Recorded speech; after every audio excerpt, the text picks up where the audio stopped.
오늘 내게 일이 다시 온 것을 널 돕겠다는 뜻으로 믿어도 되겠느냐? 그 아이가 날 처음으로 봐주었다. 지금 그것만 생각할 것이야. 인간한테 대체 뭘 기대하는 거냐고. 그녀가 깨어나는 순간 팔척귀조차 두려워하게 될 것이다.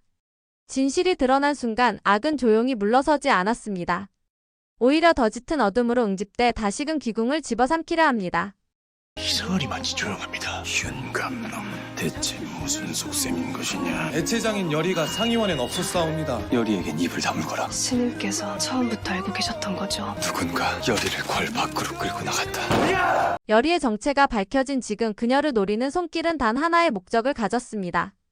바로 저주를 완성하는 제물로 삼는 것. 어느 날 새벽 열이는 천천히 의식을 되찾았습니다. 머리가 지끈거렸고 몸은 마치 물속에 잠긴 듯 무거웠습니다. 그녀의 시야는 안개 낀 듯 뿌옇고 가슴 위로는 답답한 공기가 얹혀있는 듯 숨이 가빴습니다. 눈을 반쯤 떴을 때 낯선 천장이 보였습니다.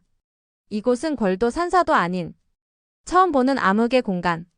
그녀의 팔과 다리는 굵은 밧줄처럼 꼬인 결계줄에 묶여 있었고 그 주위엔 낡은 천에 피로 적힌 부적들이 널브러져 있었습니다.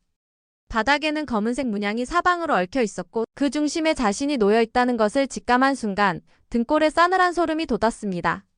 그녀의 앞 어둠을 가르며 누군가가 다가왔습니다. 망토를 뒤집어 쓴 인물이 촛불을 들고 서 있었습니다. 그의 얼굴은 보이지 않았지만 입에서 내뱉은 음성은 또렷했습니다. 눈을 떴나?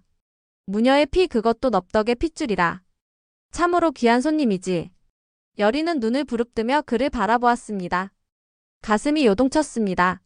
몸은 아직 묶여 있었지만 정신만은 흐트러지지 않으려 애썼습니다. 당신은 누구죠? 날 왜 여기 가둔 거죠? 그 인물은 천천히 얼굴을 드러냈습니다. 그는 김봉인의 사주를 받은 무속자였습니다. 음흉한 미소를 지으며 여리를 내려다보았습니다. 묶었다고 표현하진 말게. 이건 기와 연결되는 문을 여는 준비일 뿐이야. 그는 갑자기 부적을 태우기 시작했고 그 연기가 방 안을 휘감자 귀를 찌르는 진동이 퍼졌습니다. 귀물의 기운이 서서히 깨어나고 있었습니다. 여리는 입술을 깨물며 숨을 고르고 떨리는 목소리로 외쳤습니다. 귀물은 당신들이 조종할 수 있는 존재가 아니에요. 이건 오만이에요. 무속자는 희미하게 웃으며 손을 뻗어 그녀의 이마에 손바닥을 얹었습니다. 냉기가 그 손끝에서부터 번졌습니다. 조종이 아니야. 공존이지. 그리고 우리에겐 저주가 필요하거든. 귀는 죄를 삼키고 죄는 곧 권력이 되지. 여리는 그의 손을 뿌리치려 버둥거렸지만 몸이 말을 듣지 않았습니다. 그러나 그녀의 눈동자엔 공포보다 더 깊은 분노가 자리하고 있었습니다. 나는 무녀야. 결코 먹히지 않아.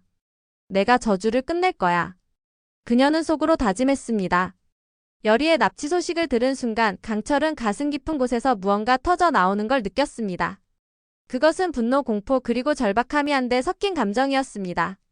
그는 서재에 있던 검서를 집어들고 단숨에 걸음을 옮겼습니다. 검서관의 본분도 왕실의 명령도 지금 이 순간만큼은 그 무엇도 중요하지 않았습니다. 머릿속엔 오직 한 사람 여리의 얼굴뿐이었습니다. 그의 눈동자는 매서웠고 발걸음은 거침이 없었습니다. 그런 강철의 앞을 비비가 가로막았습니다. 그녀의 표정은 평소보다도 더 단호했고 눈빛엔 미묘한 떨림이 있었습니다. 강철이 멈춰. 이건 함부로 덤벼들 일이 아니야. 강철은 그녀를 힐끗 바라보았을 뿐 걸음을 멈추지 않았습니다. 비비는 앞을 가로막으며 다시 말했습니다. 그 애는 지금 귀물과 접촉 중이야. 내가 뭘 할 수 있겠어. 섣부르면 그녀를 죽이는 꼴이 될 수도 있어. 강철은 멈춰 섰습니다. 한 손에 검서를 꽉 쥔 채 깊은 숨을 내쉬었습니다. 그 숨은 마치 자신을 다스리기 위한 고통의 호흡 같았습니다. 그는 고개를 들어 비비를 바라보았습니다. 그 눈빛엔 흔들림이 없었고 오히려 단단한 결심이 고여 있었습니다. 내가 늦어서 그녀가 다치게 한다면 평생 후회할 거야. 그건 내가 살아가는 이유를 잃는 거나 다름없어. 비비는 입술을 깨물었습니다. 그는 알았습니다. 강철의 마음이 더 이상 승천하기 위한 것이 아닌 다른 누군가를 향해 있음을, 그리고 그 누군가가 열이라는 사실을. 하지만 지금 그는 자신의 감정보다 강철의 선택을 막을 수 없다는 걸 알고 있었습니다. 강철은 다시 걸음을 옮기며 조용히 덧붙였습니다. 난가. 누군가를 위해 살아있는 이유가 있다면 지금 그걸 해야 할 때니까. 여리에게 살아있을 때 전하지 않으면 늦을 테니까. 그 말에 비비는 말없이 그를 바라보았습니다. 눈물까지는 아니었지만 마음 한가운데에 커다란 구멍이 뚫리는 듯한 허탈함이 밀려왔습니다. 그는 결국 그를 막지 않았습니다. 강철의 뒷모습은 멀어졌지만 그의 결심은 더욱 가까이 다가와 있었습니다. 한편 이정은 왕실의 깊숙한 곳에 숨겨져 있던 김봉인의 비밀 문서를 손에 쥐고 있었습니다. 그 문서는 먼지에 덮여 있었지만 안에 적힌 글귀는 칼처럼 날카롭고 생생했습니다. 귀를 지배하는 자가 왕이 된다. 그 문장을 읽는 순간 이정의 숨이 턱 막혔습니다. 과거 어린 시절 그는 왕실 정원 어귀에서 본 팔척기의 형상을 아직도 잊지 못하고 있었습니다. 선왕이 점차 개의한 언행을 보이며 궁 안 사람들을 두려움에 떨게 했던 그 시절 그의 곁을 지키며 소리 없이 희생됐던 넙덕 무녀의 얼굴이 떠올랐습니다. 귀가 왕을 만든다니 그게 무슨 말이지? 아니 그동안 우리가 숨기려 했던 건 바로 이건가? 이정은 두 손으로 문서를 덮으며 서늘한 숨을 내쉬었습니다. 귀신과 왕권 두 단어가 교차하는 그 지점에 넙덕이 있었고 여리가 지금 그 운명의 한가운데 서 있다는 걸 절감한 순간이었습니다. 다음 날 조정회의실에 모인 대신들은 이정의 돌발 행동에 술렁이기 시작했습니다. 그러나 이정은 흔들림 없는 눈빛으로 일어섰고 천천히 앞으로 나가 조정의 중심에서 입을 열었습니다. 팔척기의 저주는 단순한 귀물의 출현이 아닙니다. 그것은 왕가가 오랫동안 외면해온 죄이며 누군가에게 전가한 고통입니다. 그걸 부정하는 자는 곧 왕위를 부정하는 자입니다. 대신들 사이에 정적이 흘렀고 김봉인의 눈썹이 미세하게 꿈틀거렸습니다. 이정은 그 눈빛을 정면으로 바라보며 조용하지만 단호하게 말했습니다. 외조부 저는 더는 침묵하지 않을 겁니다. 이번엔 제가 검이 되겠습니다. 이제의 사슬을 끊기 위해서. 그의 말이 끝났을 때 조정 전체가 숨을 삼키듯 조용해졌습니다. 이정의 눈빛엔 어린 시절 아버지를 지켜보던 아이가 아닌 진정한 군주의 결심이 서려 있었습니다. 의식이 깊어질수록 여리의 의식은 뒤틀려갔습니다. 마치 혼이 빨려들듯 그녀는 검고 깊은 심연 속으로 떨어졌고 그 끝자락에서 나직은 목소리가 들려왔습니다. 여리야 이제야 왔구나. 그녀가 눈을 뜬 그곳은 빛 한 줄기 없는 고요한 숲. 안개가 자욱했고 숨을 쉬는 것조차 조심스러울 정도로 정적이 가득했습니다. 그런데 그 숲 한가운데 흰옷을 입은 한 여인이 그녀를 바라보고 서 있었습니다. 여리는 본능적으로 알아차렸습니다. 그가 바로 자신의 할머니 넙덕이란 걸. 할머니 맞죠? 여리는 눈에 눈물이 차오르며 달려갔습니다. 하지만 그녀의 몸은 꿈속처럼 느릿했고 다가가는데도 한참이 걸렸습니다. 넙덕은 부드러운 미소를 지으며 여리의 손을 맞잡아 주었습니다. 이름을 불러선 안 되는 귀가 있다. 그러나 그 귀는 사람이 만든 것이지. 인간의 욕망과 원한이 쌓이고 쌓여 결국 한자리에 모이면 그건 저주가 되어 형상을 갖게 되는 거란다. 여리는 흐느끼듯 입을 열었습니다. 할머니 저 무서워요. 제가 누군지도 모르겠어요. 왜 힘이 저한테 온 건지 왜 저를 데려가려 하는 건지. 저는 그저 할머니랑 평범하게 살고 싶었을 뿐인데. 넙덕은 조용히 여리를 끌어안았습니다. 그녀의 품은 따뜻했고 그 온기는 현실보다 더 진하게 여리의 가슴을 적셨습니다. 여리야 넌 무녀다. 단순히 귀를 쫓는 자가 아니라 그 영혼이 왜 망가졌는지를 바라보고 덜어주는 자란다. 귀를 다스리는 게 목적이 아니야. 사람의 슬픔과 고통, 억울함을 이해하고 그걸 어루만져 줄 수 있는 사람. 그게 바로 너야. 여리는 엉엉 소리내어 울기 시작했습니다. 그토록 버겁고 외로웠던 이 힘 모든 이가 두려워하는 존재가 되었다는 사실이 그녀를 고통스럽게 했지만 할머니의 말은 처음으로 그것이 저주가 아닌 사명일 수 있다는 희망을 주었습니다. 전 할 수 있을까요? 저 아직도 너무 모르고 너무 흔들려요. 넙덕은 고개를 끄덕이며 여리의 이마에 손을 얹혔습니다. 그 마음이면 돼.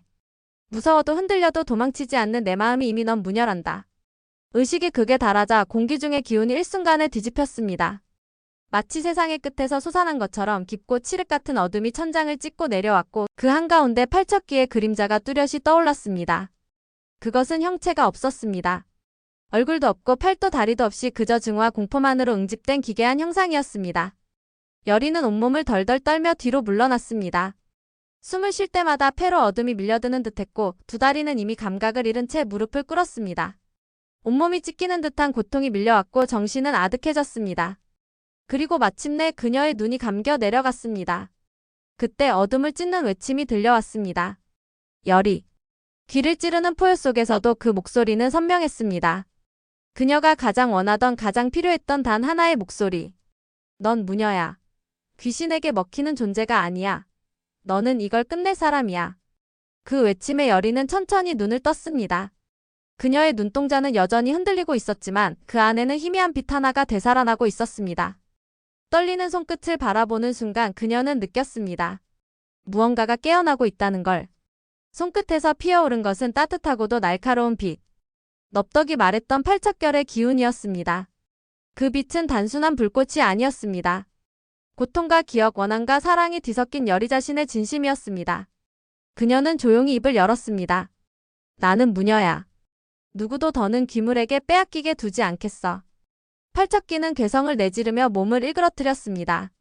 빛이 다가오자 그것은 고통을 느끼는 듯 소리쳤고 여리는 더욱 손을 뻗었습니다. 빛은 파도처럼 팔척기의 몸을 감싸며 사방으로 퍼졌고 마침내 거대한 결계가 부서지는 소리와 함께 팔척기는 포효하며 소멸하기 시작했습니다. 강철은 그녀의 곁으로 다가오며 손을 뻗었습니다. 잘했어, 여리. 당신이 해냈어요. 여리는 그의 손을 잡으며 작은 숨을 내쉬었습니다. 그리고 그 순간 결계의 바닥이 붕괴되듯 흔들리기 시작했고 두 사람은 무너지는 공간을 마주하며 다시 서로를 껴안았습니다. 그리고 마침내 어둠은 물러나기 시작했습니다. 모든 게 끝났다고 생각한 순간 김봉희는 새로운 기물의 탄생을 위해 다른 재물을 준비하고 있었죠. 그의 입가엔 섬뜩한 미소가 번집니다. 무녀의 피가 사라져도 저주는 남는다. 귀신은 두려운 존재지만 인간의 욕망은 더 깊은 어둠을 품고 있다. 기궁 10회 무녀의 각성과 왕실의 칼날이 교차하는 순간. 진짜 전쟁은 이제부터 시작입니다. 오늘도 끝까지 함께 해주셔서 정말 감사드려요. 구독과 좋아요 그리고 알림 설정까지 해두시면 다음 회차 리뷰도 빠르게 받아보실 수 있어요. 그럼 저희는 다음 영상에서 다시 만나요.